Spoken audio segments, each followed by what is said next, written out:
biggest shout-outs to City for making this happen. I cannot stress this enough. He is one of the backbones of the community. He's been just trying to get as much the whole talent to the world and being able to like bring in the talent, you know.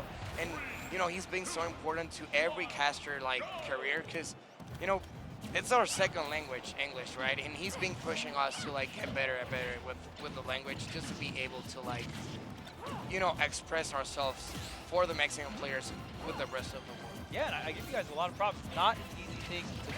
So. It's not, but I love you, Chad. I hope you don't mind kind of my broken English. So yeah, we'll keep it. Ain't nothing broken here, bro. Thank you very much. It's clean out here. It's clean out here, just like this gameplay. The only thing broken here is Steve, bro.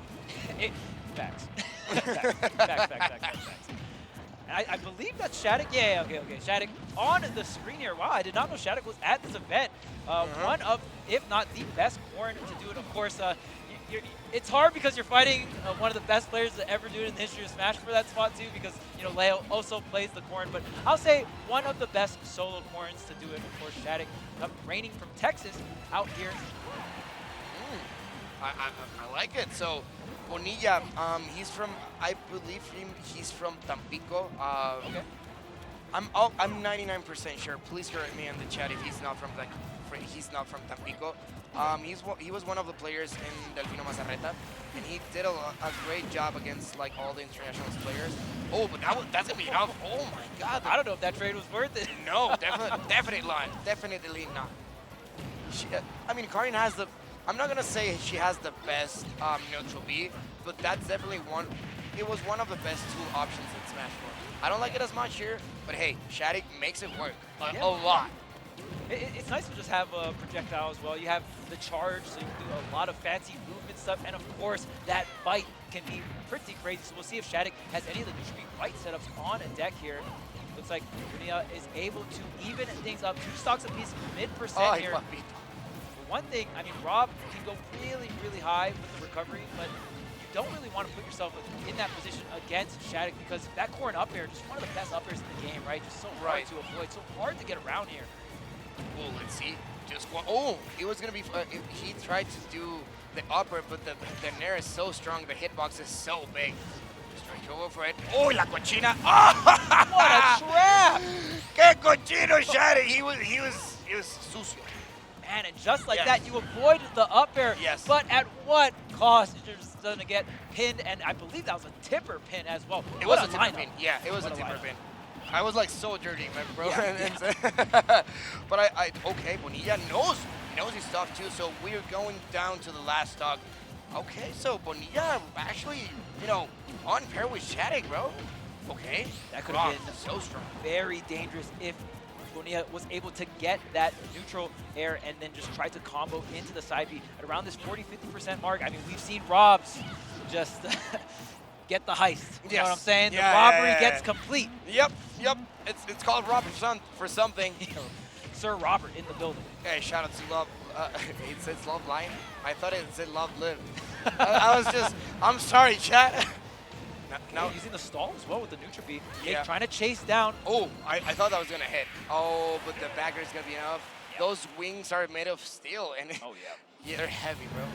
They hit really hard.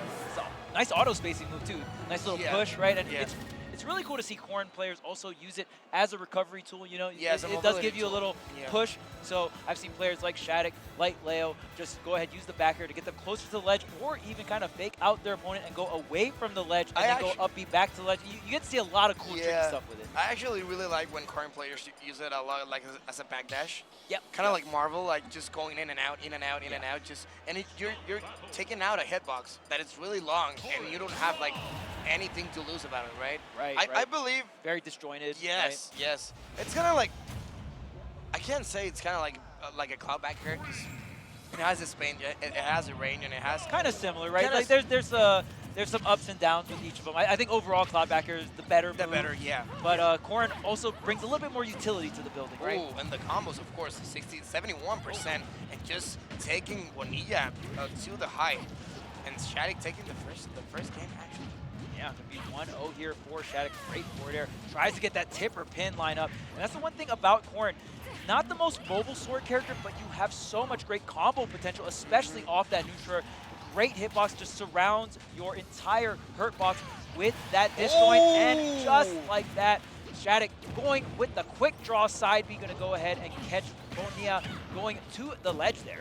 He pinned that. SHADIC knows what to do, and he feels so comfortable in this scenario. 48% against 27, and one stuck down. Bonilla hasn't found the answer to, you know, the aggressivity question that it's, you know, proposing SHADIC right here. You're getting again the Ferris. The pin again, 88%. Charles, he's just going in against the. Oh my God, no way. Okay, back to the oh, I love the pin, the stall here, but SHADIC gonna back up a little bit. Just going for the leg trap. He couldn't pin that. Oh, but the parry again, backer.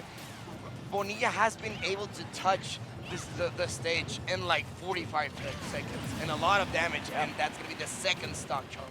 And the only disjoint that Bonilla might be able to go ahead and contest with SHADIC's disjoint is going to be that neutral. To have a little bit more startup though, and I think SHADIC is just attacking Bonilla every time he's trying to start up that neutral or just spacing around the neutral so well. Not a single opening in sight for Bonilla, and now on the ledge here, but able to fight back with the down tilt, get a little bit of damage, but still so much control on the side of SHADIC. Trying to go for that read with the up smash. He couldn't get it quite. He couldn't quite get it. Again, forward tilt. I think he's going for a look at the trap. No, Rob is gonna make it to the center of the stage. He has a gyro. Oh, okay. He baited the distance just to get the laser, you know, working something. But hey, just one stock seems kind of hard at this point. Yeah, you're gonna have to get a stray hit, maybe a handful of 0 to deaths, but if any character can do it, it's gonna be Rob. But we'll see. I just feel like SHADIC's just not giving him the opening, just for even just the first stock here. Oh. You guys, I had to hook him up, right? Oh, okay, but just like that, no JV, no JV. No JV. But I mean, he's gonna take the second game. SHADIC really comfortable in the second game. I feel Bonilla was kind of lost in there, like trying to find, you know, a couple answers for like what to do in the middle of a neutral, how to get hits. But he's been struggling even with the gyro. I believe SHADIC has the better item game at this point. Bonilla's just been throwing out the gyro, just trying to set up for something, but I haven't seen him actually like just being a menace. Yeah. Right? And it's kind of know how strong items are, right? Yeah.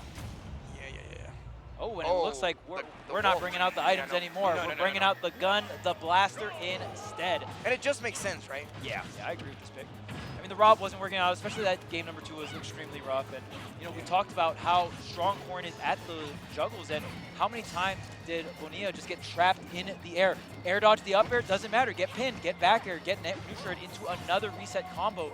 So we'll see if Bonilla can bring out the Wolf here, and if it can make a difference, maybe turn around this set for at least a game 4 situation. But again, you're going to have to take it one game at a time. The platform tech chase is going to be a tad bit off on that neutral air. That tech chase would have been amazing if hit correctly. Yeah. But hey, okay, down air, just trying to make it.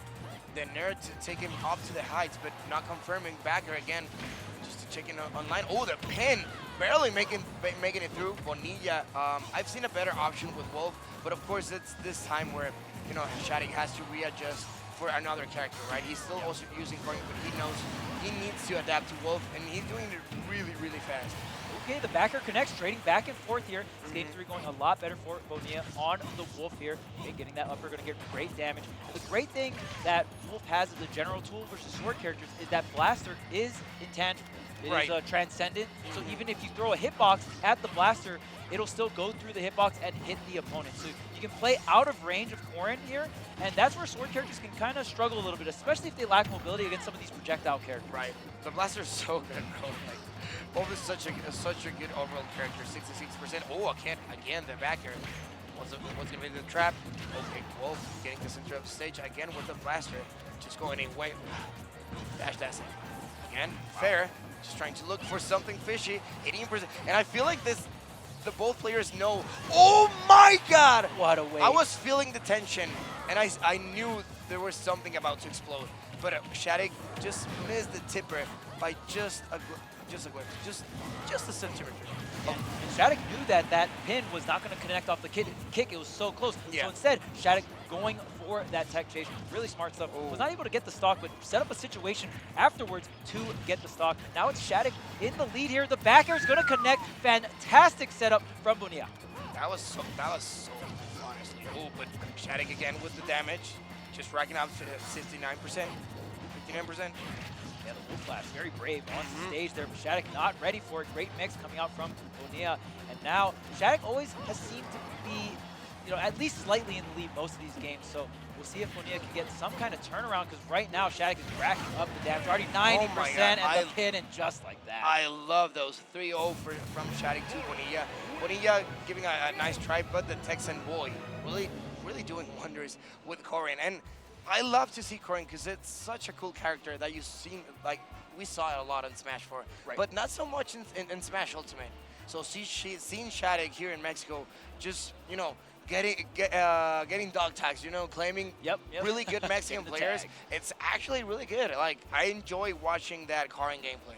Oh, yeah, and I mean, Corrin was one of the stronger characters in Smash 4. I mean, Cosmos showed us that and was able to take the character to the point where he could win majors, right? Yeah, to another level. And in Ultimate, Corrin, very lackluster on launch, had to receive a good amount of buffs, and on top of that, with skilled players like SHADIC, very dedicated to the character, we're able to see this character really fleshed out, right? And like, we see all the different traps that SHADIC has, all the different setups that SHADIC have, and in my opinion, SHADIC is a better Corrin player than Leo, but Leo is a better player than SHADIC. So like, fundamental-wise, we see SHADIC do the more, I like to call it the nerdy stuff. Yeah. You know what I mean? SHADIC will bring out all the nerdy stuff. Like the more unique stuff. Right, very character specific, right? Yeah. And Leo is just very fundamentally good at the game and understands the character and knows what he needs to do with the character to win. So we're going to see very great fundamental stuff. And we'll see if Leo also brings out the Corrin this weekend too. I'm very excited. I will be actually pretty happy if he brought out the Corrin, because it's been such a long time. His Corrin's so good. Yeah, his Corrin.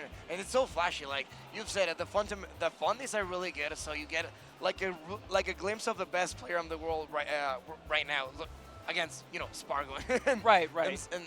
And of course, he's a sword specialist as well, right? Yeah, every character that you use it uses a sword, right? I mean, I kind of don't count Meta Knight, but you don't like. I mean, Meta Knight kind of has a sword. It's a sword, right? Yeah. It's not a dagger. Like, it's a sword for his own size. He kind of zones. Yeah. And then I guess compared to just how big Meta Knight is in general, right? So the sword's as big as him, I guess. I mean, you can count Joker with the knife. Yeah, also. just the back air spacing, right? The back air, just. He loves to go. He loves to go. Like the slashes and stuff. Right. That's MKLeo pretty much. But yeah, I hope you guys are enjoying Smash Factor X. I don't think we're coming up next with Mexico and Japan crew battle, but I think we're having it. Are we actually going to Mexico and Japan? I mean, sure. That sounds great. I mean, it sounds great, actually. I would love to see that crew battle. That sounds dope. I mean, two of the best regions in the world duking it out right now. Right. That would be. I definitely want to see. Because right now it's T, Avadango, and Ken, right? That are here? Yeah. I know Kameme and Shuton are here, and Pac-Man T is here. Yeah. Those are the three Japanese players that I know are here. So, okay. So, oh, yeah, of course. So it should be those three against probably Spargo, MKLeo, and who's the third one, actually? You guys have a lot of options. I mean, Meister, right? Meister, probably SkyJ. You guys got some options. Yeah, the whole squad. The whole squad. The whole squad. Well, let's see if we have MX against Japan, of course, or are we gonna have like another set? Regardless, please, follow us on social media. Like, of course, Charles is one of the best, and memorable commentators, not just in the U.S., like all around the world. You'll be like pretty much everywhere, and it's been an honor like sharing with you like the mic. Oh, yeah, absolutely. I've been like trying to, grind out my game, not just in Spanish, but like English. So you're out here doing it in 2 languages, bro. Yeah. I don't know, man.